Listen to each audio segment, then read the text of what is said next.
So we have a Lavazza coffee machine here. I'm going to show you how to use it in today's video. So first you need to make sure the water tank at the back is filled with water.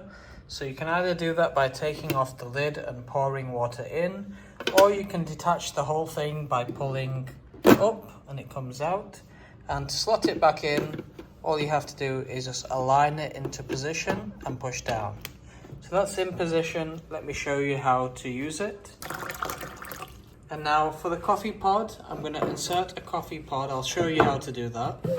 So we have our coffee pod here. This is the one I'm using. You can see there's a groove here where you need to put the coffee pod. So you lift this handle up and the space opens. So put your coffee pod in. You don't want to push it too far down because it'll end up in the trash kind of compartment. So you just place it in naturally. It will hold in position.